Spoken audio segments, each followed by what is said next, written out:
রামপুর উচ্চ বিদ্যালয় অনলাইন ক্লাসের পক্ষ থেকে সবাইকে স্বাগতম। প্রিয় শিক্ষার্থীবৃন্দ, কেমন আছো তোমরা? নিশ্চয়ই ভালো। আজকে আমি তোমাদের সাথে যে ক্লাসটা নেব সেটা আছে শ্রেণী ষষ্ঠ, বিষয় বাংলা, দ্বিতীয় পত্র, ধ্বনিতত্ত্ব, অধ্যায় আছে 2 ধ্বনিতত্ত্ব। আমরা এর আগে ভাষা সম্পর্কে আলোচনা করেছিলাম প্রথম অধ্যায় থেকে। এবার কি 2.2 ধ্বনিতত্ত্ব। তাহলে ধ্বনিতত্ত্ব আলোচনা করতে গেলে প্রথমে আমরা 1 নম্বরে বাকযন্ত্র আছে, স্বরধ্বনি, স্বরধ্বনির উচ্চারণ। তাহলে বাকযন্ত্রটা কি আমরা আগে জানবো সেটা। ধ্বনির উচ্চারণে মানব শরীরে যেসব পতঙ্গ জড়িত সেগুলোকে বলা হয় কি বাকযন্ত্র বা বাক পতঙ্গ। আমাদের শরীরে, তাহলে আমাদের শরীরের উপরের অংশগুলো হচ্ছে বাকযন্ত্র হিসাবে পরিচিত। আর এগুলোর প্রধান কাজ 2টি। তাহলে এই বাকযন্ত্রের প্রধান কাজ হচ্ছে 2টি। 1 নাম্বার হচ্ছে কি শ্বাসকার্য পরিচালনা করা, শ্বাসকার্য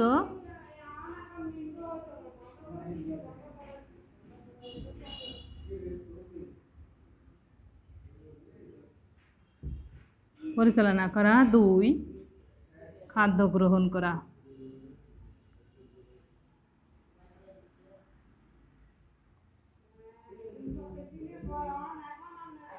তাহলে বাকযন্ত্রের প্রধান কাজ হচ্ছে কয়টা?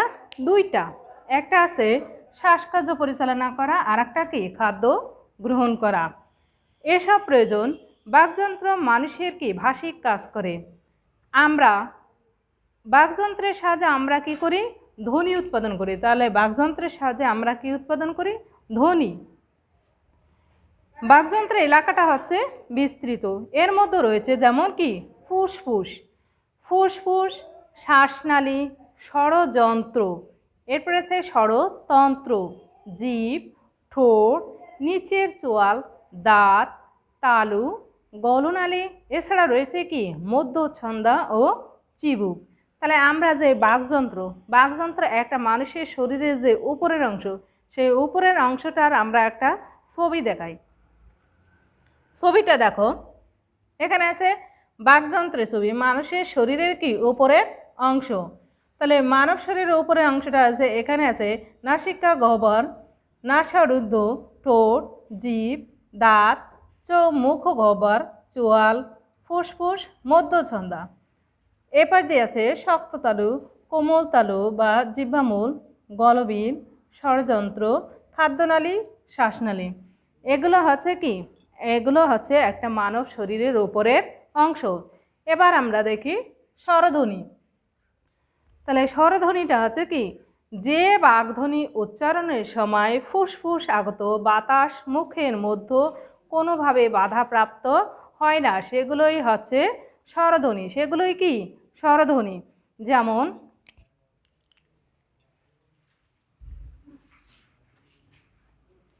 যেমন কি অ, আ, এ, ও।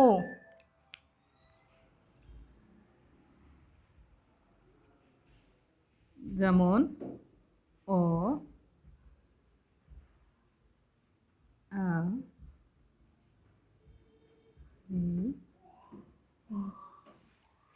তাহলে যেমন হচ্ছে কি অ, আ, ই, রসু, অ, স্বর, স্বরা, রসি, রসু, এগুলো হচ্ছে। কিন্তু স্বরধ্বনি উচ্চারণের সময় বাতাস কি বাধাহীনভাবে একই সঙ্গে মুখ ও নাক দিয়ে বের হয়, সেগুলো হচ্ছে কি যেমন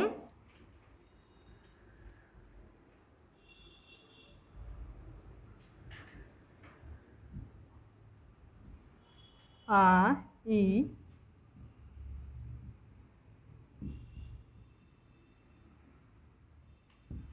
এ ইত্যাদি।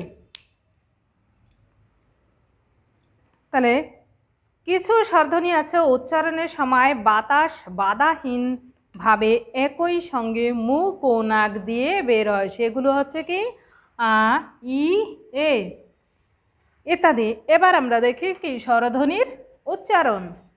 তাহলে স্বরধ্বনি উচ্চারণে 3টি বিষয় বিশেষভাবে গুরুত্বপূর্ণ। তাহলে স্বরধ্বনি উচ্চারণে কয়টা বিষয় বিশেষভাবে গুরুত্বপূর্ণ?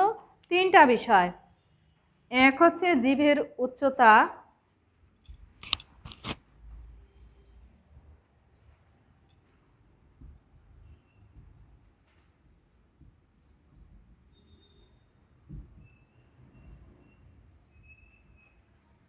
উচ্চতা, জিভের অবস্থান।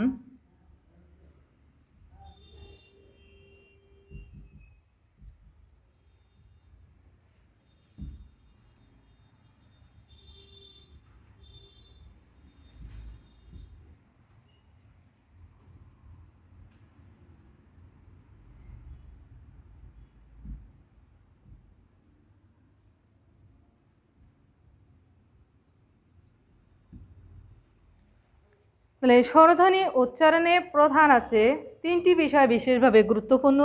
এক হচ্ছে জিভের উচ্চতা, দ্বিতীয়টা জিভের অবস্থান, আর 3 নম্বর হচ্ছে ঠোঁটের আকৃতি। তাহলে এছাড়া কি, এছাড়া আরও একটি বিষয়কে বিশেষভাবে গুরুত্ব দিতে হয়, সেগুলো হচ্ছে কি কোমল তালুর অবস্থা। আর এই কোমল তালুর অবস্থা অনুযায়ী ধ্বনিগুলোকে, স্বরধ্বনিগুলোকে, তাহলে কোমল তালুর অবস্থা অনুযায়ী স্বরধ্বনিগুলোকে মৌখিক ও অনুনাসিক স্বরধ্বনি হিসাবে উচ্চারণ করতে হয়। তাহলে কোন ধ্বনি হিসাবে? মৌখিক ও স্বরধ্বনি হিসাবে উচ্চারণ করা হয়। এরপর আছে আমরা জিভের অবস্থা। তাহলে স্বরধ্বনি বিচারে উচ্চারণ কালকে গুরুত্ব দিতে হয়, সে অনুযায়ী স্বরধ্বনি কী হয়? হ্রস্ব ও দীর্ঘ হয়। নিচে এগুলো কি আমরা দেখালো জিভের উচ্চতা সম্পর্কে, জিভের অবস্থা, এগুলো আলোচনা করব। তাহলে জিভের কি, জিভের অবস্থা। প্রথমে আমরা জিভের অবস্থা সম্পর্কে আলোচনা করব। জিভের যে অংশে সাহায্যে উচ্চারিত স্বরধ্বনি উচ্চারিত হয় সেই অংশকে গুরুত্ব দিয়ে স্বরধ্বনিগুলোকে কি করে? স্বরধ্বনিগুলোকে মধ্য, যথাক্রমে সম্মুখ, মানে এটাকে আবার 3টা ভাগে সম্মুখ, মধ্য আর পশ্চাৎধ্বনি হিসাবে বিবেচনা করা হয়। তাহলে জিভের যে অংশের সাহায্য স্বরধ্বনি উচ্চারিত হয় সেই অংশকে গুরুত্ব দিয়ে স্বরধ্বনিগুলোকে যথাক্রমে কি সম্মুখ, মধ্য বা পশ্চাৎ স্বরধ্বনি হিসাবে বিবেচিত হয়। সম্মুখ স্বরধ্বনিটা কি? সম্মুখ স্বরধ্বনিটা হচ্ছে জিভের সামনের অংশের সাহায্যে উচ্চারিত ধ্বনিগুলো হলো কি সম্মুখ স্বরধ্বনি। তাহলে যেমন কি,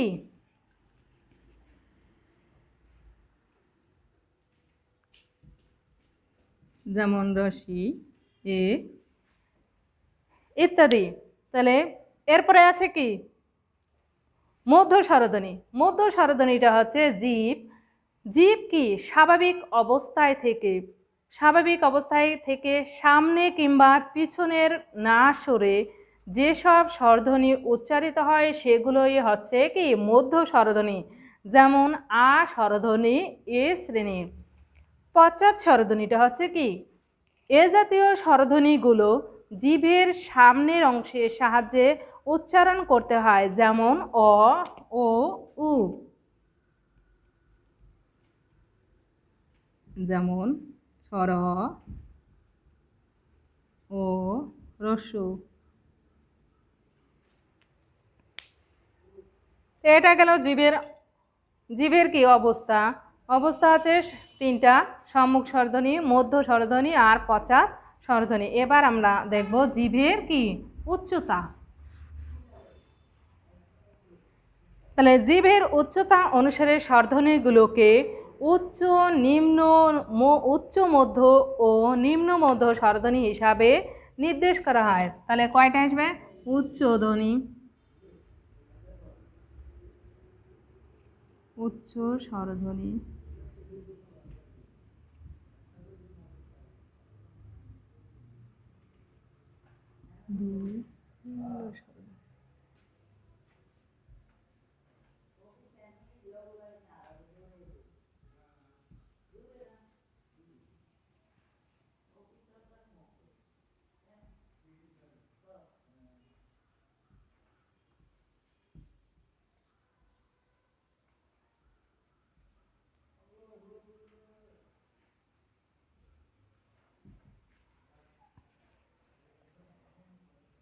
তাহলে জিভের অবস্থা উচ্চতাটাকে, জিভের উচ্চতা অনুসারে স্বরধ্বনিগুলোকে উচ্চ স্বরধ্বনি, নিম্ন স্বরধ্বনি, উচ্চ মধ্য স্বরধ্বনি, নিম্ন মধ্য স্বরধ্বনি হিসাবে কি নির্দেশ করা হয়। তাহলে উচ্চ স্বরধ্বনিটাকে আমরা দেখব। উচ্চ স্বরধ্বনি এগুলো উচ্চারণের সময়, তাহলে উচ্চ স্বরধ্বনিটা হচ্ছে এগুলো উচ্চারণের সময় জিভ কি সবচেয়ে উপরে ওঠে, জিভ সবচেয়ে উপরে ওঠে। যেমন রসই, রসু, যেমন রসই, রসু। এরপরে আছে নিম্ন স্বরধ্বনি। নিম্ন স্বরধ্বনিটা হচ্ছে জিভ সবচেয়ে নিচে অবস্থান করে এসব স্বরধ্বনি উচ্চারিত হয়। তাহলে জিভ সবচেয়ে কি নিচে অবস্থান করে এসব স্বরধ্বনি উচ্চারিত হয়। সেগুলো হচ্ছে কি, সেগুলো হচ্ছে আ,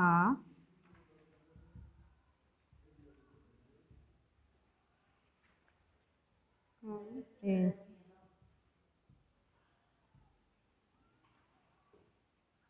তাহলে নিম্ন স্বরধ্বনিতে হচ্ছে কি, যেমন আ, এ। আর উচ্চ মধ্য স্বরধ্বনিটা হচ্ছে এ জাতীয় স্বরধ্বনি। তাহলে উচ্চ মধ্য স্বরধ্বনি উচ্চারণের সময় জিভ নিম্ন স্বরধ্বনির তুলনায় কি উপরে এবং উচ্চ স্বরধ্বনির তুলনায় নিচে নিচে থাকে। যেমন হচ্ছে কি এ, ও,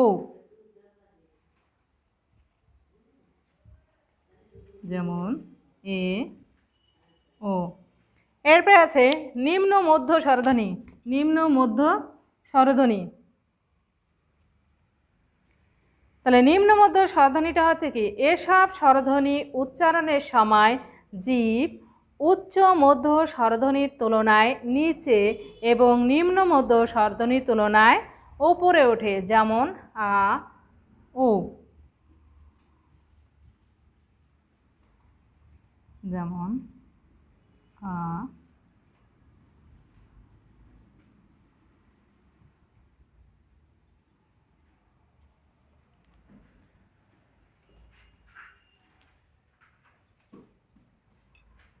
এরপরে আমরা দেখি ঠোঁটের অবস্থা। তাহলে এটা গেল কি জিভের উচ্চতা। এরপরে আছে ঠোঁটের অবস্থা। তাহলে ঠোঁটের অবস্থা অনুযায়ী, ঠোঁটের অবস্থা অনুযায়ী স্বরধ্বনিগুলোর উচ্চারণ দু ধরনের বৈশিষ্ট্য লক্ষ্য করা যায়। তাহলে ঠোঁটের অবস্থা অনুযায়ী, ঠোঁটের অবস্থা অনুযায়ী স্বরধ্বনিগুলোর উচ্চারণে দু ধরনের বৈশিষ্ট্য লক্ষ্য করা যায়। কয় ধরনের বৈশিষ্ট্য? দুই ধরনের বৈশিষ্ট্য। যেমন ঠোঁট গোলাকৃত আর একটা আছে কি অগোলাকৃত।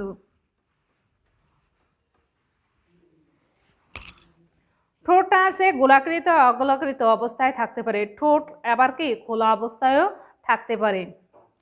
তাহলে একই ঠোঁটের এই সব অবস্থা ভেদে স্বরধ্বনিগুলোকে কি গোলাকৃত ও অগোলাকৃত স্বরধ্বনি হিসাবে বিবেচনা করা হয়।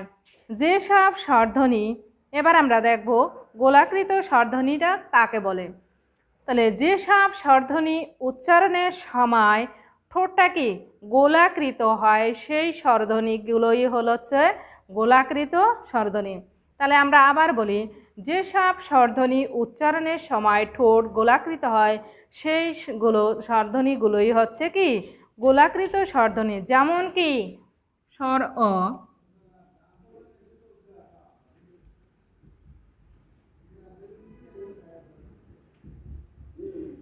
ও, রস্য।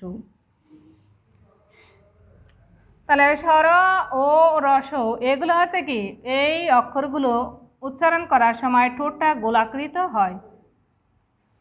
এরপরে আছে অন্যদিকে আছে যেসব স্বরধ্বনি উচ্চারণে ঠোঁট গোল না হয়ে বিস্তৃত থাকে সেইগুলোই হলো কি অগোলাকৃত স্বরধ্বনি। যেমন কি, যেমন হচ্ছে রসই, এই। এবার আমরা দেখি এরপরে আছে কি হ্রস্বস্বর ও হ্রস্ব ও দীর্ঘস্বর। বিশ্বের বহু ভাষায় একই স্বরধ্বনি দুটি উপলব্ধি আছে। তাহলে বিশ্বের বহু ভাষায় একই স্বরধ্বনির কয়টা উপলব্ধি আছে? দুইটা। উচ্চারণকালে কিছু স্বরধ্বনি স্বল্পকাল স্থায়ী হয়, তাহলে আর সে তুলনায় অন্যগুলো কি হয় অধিক সময় স্থায়ী হয়। দীর্ঘস্বর উচ্চারণের সময় আরও দুটি দিক খেয়াল করতে হবে। যেমন কোনটা? নিচের চোয়ালের মাংসপেশিতে বেশি চাপ পড়বে। তাহলে নিচের চোয়ালের মাংসপেশিতে বেশি চাপ পড়বে এবং কি মুখ দিয়ে রস্বস্বরে, 2 নাম্বারটা আছে মুখ দিয়ে রস্বস্বরের তুলনায় অধিক বাতাস বের হবে। তাহলে স্বরের হ্রস্ব দীর্ঘ উচ্চারণের দুটি ভিন্ন অর্থবোধক শব্দ তৈরি হয়। হ্রস্ব ও দীর্ঘ স্বরের ভিন্ন অর্থবোধক শব্দ দুটি তৈরি হয়। যেমন কি ইংরেজিতে বিআইটি, ইংরেজিতে শব্দ যেমন বিআইটি এর উচ্চারণ হচ্ছে কি বিট, আবার বিইএটি এটা হচ্ছে উচ্চারণ কি বিট।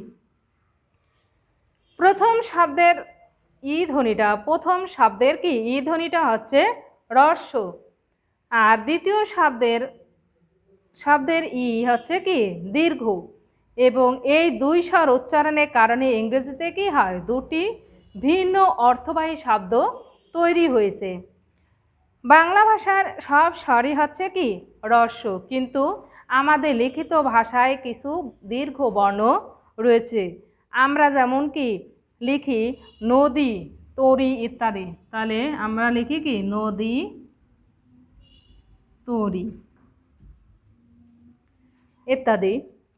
এসব শব্দের স্বরের দীর্ঘ উচ্চারণ হয়তো করা যায়, কিন্তু তাতে কি দুটি ভিন্ন অর্থবাহী শব্দ তৈরি হয় না। অর্থাৎ কি লিখিত ভাষা যাই থাকুক না কেন আমাদের সব স্বরে হচ্ছে কি হ্রস্ব।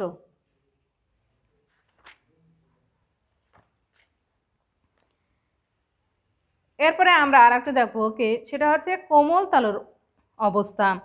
তাহলে কোমল তালুর অবস্থাটা কি, মৌখিক স্বরধ্বনি উচ্চারণের সময় বাতাস কেবল মুখ দিয়ে, আর অনুনাসিক স্বরধ্বনি উচ্চারণের সময় বাতাস একই সঙ্গে মুখ ও নাক দিয়ে বের হয়। তাহলে আবার বলি, মৌখিক স্বরধ্বনি উচ্চারণের সময় বাতাস মুখ দিয়ে, আর অনুনাসিক স্বরধ্বনি উচ্চারণের সময় কি বাতাস একই সঙ্গে মুখ ও নাক দিয়ে বের হয়। তাহলে নরম বলে তালুর পিছনের অংশকে বলা হয় কি কোমল তালুটা। কি কোমল তালুটা হচ্ছে যে শক্ত পতঙ্গ স্থির তা নড়াচড়া করতে পারে না, সে ক্ষমতা আছে কেবল কি নরম অংশের, আর সেই নরম বলে তালুর পিছনের অংশকে বলে হয় কি কোমল তালু। এ তালুকে আমরা উপরেও উঠাইতে পারি, আবার কি নিচেও নামাতে পারি। মৌখিক স্বরধ্বনি উচ্চারণের সময় তা উপরে উঠে গিয়ে নাক দিয়ে বাতাস বেরোনোর পথ সম্পূর্ণ কি করে বন্ধ করে দেয়। অনুনাসিক স্বরধ্বনি উচ্চারণের সময় কোমল তালু কি করে নিচে নেমে যায়, কিন্তু এমন অবস্থায় থাকে যে বাতাস একই সঙ্গে মুখ ও নাক দিয়ে বের হতে পারে। এভাবে উচ্চারিত স্বরধ্বনিগুলো হচ্ছে কি অনুনাসিক স্বরধ্বনি। তাহলে অনুনাসিক স্বরধ্বনিটা আবার বলি আমরা, অনুনাসিক স্বরধ্বনি উচ্চারণের সময় কোমল তালু কী হয় নিচের দিকে যায়, কিন্তু এমন অবস্থায় থাকে যে বাতাস একই সঙ্গে মুখ ও নাক দিয়ে বের হতে পারে। এভাবে উচ্চারিত স্বরধ্বনিগুলো হচ্ছে কি অনুনাসিক স্বরধ্বনি। তাহলে মৌলিক এখানে বাতাস বের হয় এই দুই ধরন অনুসারে স্বরধ্বনিগুলোকে ভাগ করা হয়েছে। যেমন একটা হচ্ছে কি মৌখিক ও অনুমৌখিক ও অনুনাসিক স্বরধ্বনি হিসাবে। মৌখিক স্বরে অনুনাসিক উচ্চারণ হলে শব্দের অর্থ কি হবে বদলে যাবে। তাহলে মৌখিক স্বরে অনুনাসিক উচ্চারণ হলে শব্দের অর্থ হবে বদলে যাবে। আর বাংলা মৌখিক স্বরধ্বনি হলো কয়টা? 7টা। আর অনুনাসিক স্বরধ্বনি হলো 7টা। তাহলে আমরা নিচে যে সারণীর একটা ছক আছে এটা একটু তোমাদের দেখাই দিই।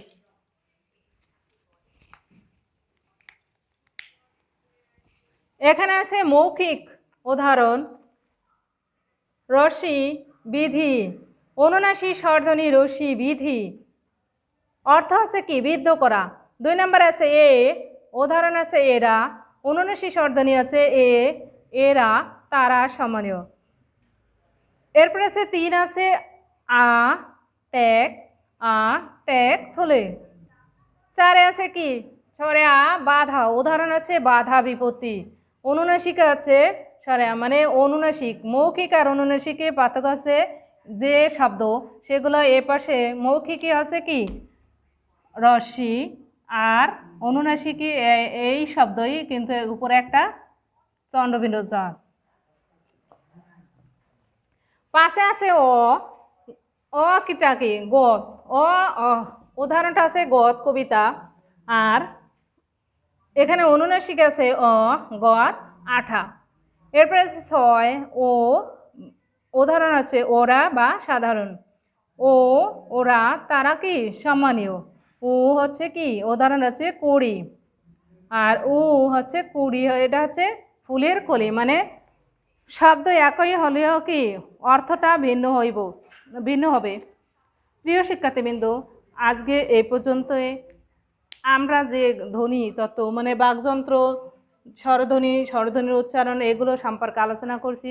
তোমরা বাসায় কি ভালো করে দেখে শুনে কি পড়া করবে। আর ভালো থেকো, সুস্থ থাকো। সবাইকে ধন্যবাদ।